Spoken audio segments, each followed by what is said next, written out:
Hello students, बच्चों कल के वीडियो में हमने पत्र लेखन के दो प्रकार, एक औपचारिक पत्र और दूसरा अनौपचारिक पत्र पढ़े। उसमें से हमने औपचारिक पत्र क्या होता है और अनौपचारिक पत्र क्या होता है वह हमने पढ़ा। उसमें औपचारिक पत्र हमने कल एक पत्र पढ़ा, प्रधानाचार्य का पत्र पढ़ा। आज हम देखेंगे अनौपचारिक पत्र। सबसे पहले एक बार हम रिवाइज कर लेते हैं। अनौपचारिक पत्र यानी क्या होता है? अपने मित्रों, घर वालों, रिश्तेदारों, अपने सगे संबंधियों को लिखा जाने वाला पत्र अनौपचारिक पत्र कहलाता है। ठीक है, इनफॉर्मल लेटर जिसको हम इंग्लिश में कहते हैं। मतलब यहाँ पत्र लिखने के लिए हमें क्या होता है? अपने पत्र, मित्र, सहेली, रिश्तेदार, माता पिता, अगर आप अपने घर से बाहर रह रहे हैं, हॉस्टल में रह रहे हो, अपने माता पिता को, अपने मामा मामी को, इन सबको लिखा जाने वाला जो पत्र वह अनौपचारिक पत्र कहलाता है। ओके, तो चलो बच्चों आज एक अनौपचारिक पत्र पढ़ते हैं। हम एक सबसे पहले प्रश्न पढ़ लीजिए। किसी भी तरीके का अनौपचारिक हमको प्रश्न पढ़ना है और प्रश्न में क्या लिखा है वह देखकर उसके अनुसार हमें क्या लिखना है? पत्र। परीक्षा में अच्छे अंक प्राप्त करने पर मित्र या सहेली को बधाई देते हुए पत्र लिखिए। ओके, मतलब क्या है? आपका कोई दोस्त, गर्ल्स है तो आपकी सहेली, कहीं बाहर रहती है या रहता है, उसने उसके परीक्षा में, उसके एग्जाम में अच्छे नंबर लेकर वहाँ उसने फर्स्ट नंबर हासिल किया है, तो आप उसे बधाई दे रहे हैं। बधाई देते हुए उसको पत्र लिखना है। ठीक है, अभी आजकल तो हम फोन पे सीधे से उन्हें कॉन्ग्रेचुलेट करते हैं, है ना, लेकिन हम पत्र के जरिए हम उसे किस तरीके से बधाई देंगे वह लिखेंगे। तो चलो पत्र लिखने से पहले हम शुरू कैसे करेंगे? हम लिखेंगे यहाँ सबसे पहले, देखो यहाँ क्या लिखा मैंने? बजाज नगर, गोंदिया, दिनांक 3, जिस दिन आप लिखेंगे उस दिन की यहाँ डेट रहेगी। ठीक है, अब यहाँ हम किसका एड्रेस लिखें? आपको प्रश्न पड़ रहा है, आपको क्वेश्चन मार्क आपके सामने है कि यहाँ हम एड्रेस किसका लिखें? खुद का लिखें कि किसका लिखें?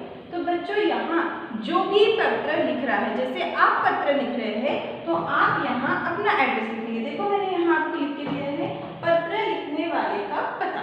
मतलब यहाँ क्या लिखेंगे हम? पत्र लिखने वाले का पता। पत्र लिखने वाले हैं आप कहाँ रहते हैं, किस एरिया में रहते हैं, कौन सी सिटी में रहते हैं, वो यहाँ लिखना है। जैसे हम बजाज नगर, कोई श्रीनगर में रहता है, कोई सिविल लाइन में रहता है, तो वो यहाँ लिखेंगे, और गोंदिया लिखेंगे, गोंदिया में रहते। तो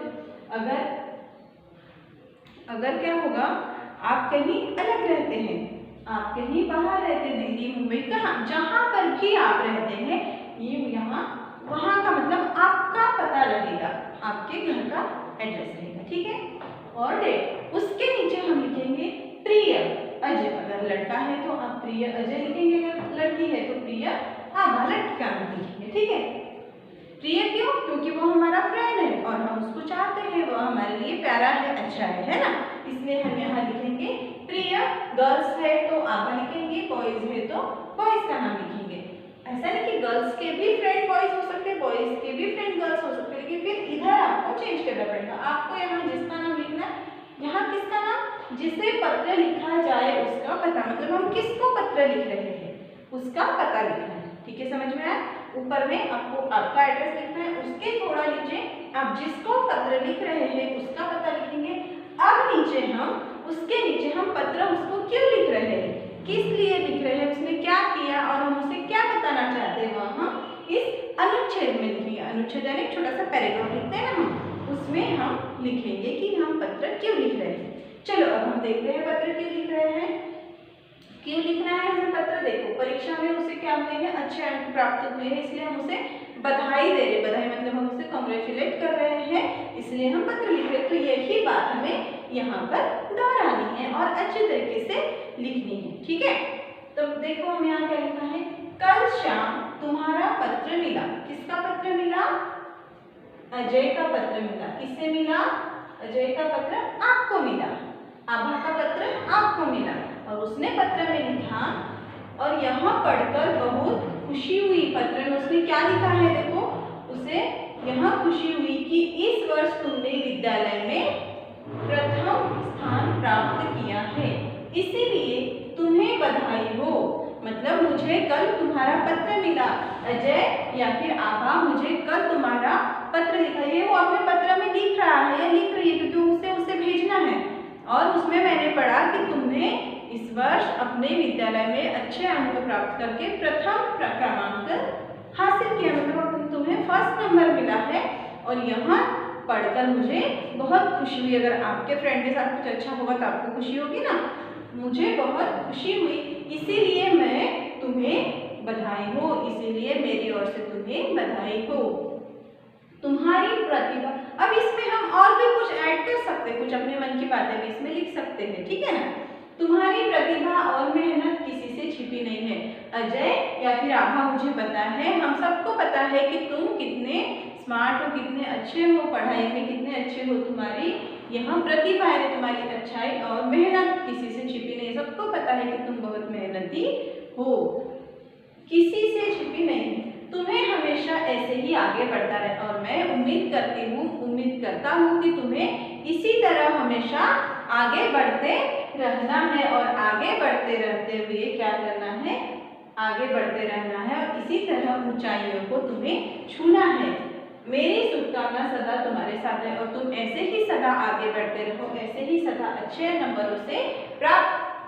नंबरों को प्राप्त करके आगे बढ़ते रहो, यह मेरी तुम्हारे लिए शुभकामना है। ठीक है, इतना हमने लिख लिया अनुच्छेद में, मतलब इतना हमने पैराग्राफ लिखा। हम उसको लेटर लिख रहे थे, लेटर में कुछ तो लिखेंगे ना, तो हमने इतनी सारी बातें लेटर के अंदर में लिखी। अब हमारा पत्र कंप्लीट हो गया। अब कंप्लीट होने के बाद हम लास्ट में क्या लिखेंगे। अब जैसे आपका वह दोस्त है तो आप उसके मम्मी पापा बहन भाई को जानते हैं ना, तो एक छोटा सा पैराग्राफ उनके लिए भी है, समापन यानी एंडिंग का जो है वह हम उनके लिए भी लिखेंगे।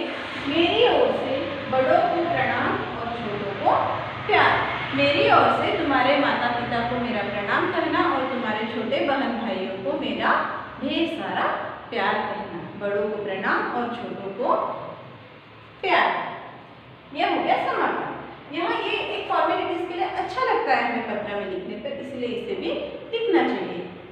तुम्हारा मित्र या तुम्हारी सहेली, अगर आप बॉयज है तो आप लिखेंगे तुम्हारा मित्र, और आप गर्ल्स है तो लिखेंगे तुम्हारी सहेली। और यहाँ नीचे में अपना अपना नाम लिखेंगे। किसका नाम, मेरा नाम क्या, नहीं आपका नाम, क्योंकि पत्र कौन लिख रहा है, आप लिख रहे हो, तो यहाँ आप लिखेंगे अपना नाम। हो गया, इस तरीके से हमारा अनौपचारिक पत्र भी समाप्त हो गया। ओके, तो बच्चों उम्मीद है आपको यहाँ पत्र लेखन समझ में आया होगा। अब पत्र लेखन में औपचारिक पत्र और अनौपचारिक पत्र, हमने पत्र के दो प्रकार पढ़े। उसमें से औपचारिक पत्र हमने कल वाले वीडियो में पढ़ा था, आज की वीडियो में हमने अनौपचारिक पत्र पढ़ा। तो बच्चों आप इस अनौपचारिक पत्र को अपनी कॉपी में अच्छे से लिखेंगे और इसे पढ़ के समझेंगे और याद करेंगे। और ये जो मैंने लिखा है यहाँ आपको बस याद रखने के लिए लिखना है, क्योंकि यहाँ पर अगर हम अभी तो आपने लिखा आपको ध्यान है, लेकिन बाद में कुछ समय बाद आप भूल जाओगे यहाँ किसका एड्रेस लिखना था, है ना। इसलिए अगर आप ऐसा लिख के रखते हैं, एग्जाम में आपको ये चीजें नहीं लिखनी है, ये वाली चीजें एग्जाम में नहीं लिखनी, ये आगे आपको याद रखना है, आपके कॉपी में आपको लॉन्ग टाइम तक के काम देगा, इसलिए इसे अभी आप लिख के रखिए, लेकिन एग्जाम के समय इसे नहीं लिखना है। ठीक है, ये बस हमें याद रखने के लिए लिखना है। और आप क्या कीजिए, यहाँ जो पत्र मैंने बताया इसको आप जैसे कि वैसे पहले लिख लीजिए और फिर अपनी कॉपी में दूसरे पेज में सेम ऐसे ही इसको देखते हुए आप दूसरा मैटर तैयार करके या फिर इसी तरीके से पत्र दोबारा से लिखिए। समझ में है आपको। तो पत्र लेखन हमारा यहाँ समाप्त हुआ। हमने पत्र के दो प्रकार पढ़े, औपचारिक पत्र और अनौपचारिक पत्र। औपचारिक पत्र कल के वीडियो में पढ़ा, जो प्रधानाचार्य अधिकारियों को लिखा जाता है वहाँ फॉर्मल लेटर, और अनौपचारिक पत्र जो हमारे रिश्तेदार सगे संबंधी मित्रों को लिखा जाता है वहाँ अनौपचारिक पत्र कहलाता है। अनौपचारिक पत्र हमने पढ़ा, किसे लिखने वाले का पता, किसे लिख रहा है उसका पता, हमें कहाँ लिखना है, अनुच्छेद में हमें क्या लिखना है, मतलब हम जिस वजह से उसको पत्र लिख रहे हैं वही बातें उसमें लिखनी है। अंत में थोड़ा सा बड़ों को प्रणाम छोटों को प्यार, यह वाक्य लिखना है। और फिर सबसे लास्ट जैसे हम उसमें लिखते हैं आपका आज्ञाकारी शिष्य या शिष्या लिखते हैं ना, वैसे यहाँ तुम्हारा मित्र या तुम्हारी सहेली लिखकर नीचे अपना अपना नाम लिखना है। आपका पत्र समाप्त। ओके, तो बच्चों यहाँ आपको समझ में आ गया होगा। अब आपको यहाँ जो मैंने पत्र पढ़ा है, विलोम शब्द पढ़ा है और अब तक के हमने जितना पढ़ा है इन सब की रिवीजन करनी है, क्योंकि एग्जाम में आपको सब कुछ आने वाला है। तो आप आपसे पढ़ाई में लग जुट जाइए और पत्र लेखन विशेषकर मैंने जो पढ़ाया है उसे आप समझ लीजिए। Okay, bye students.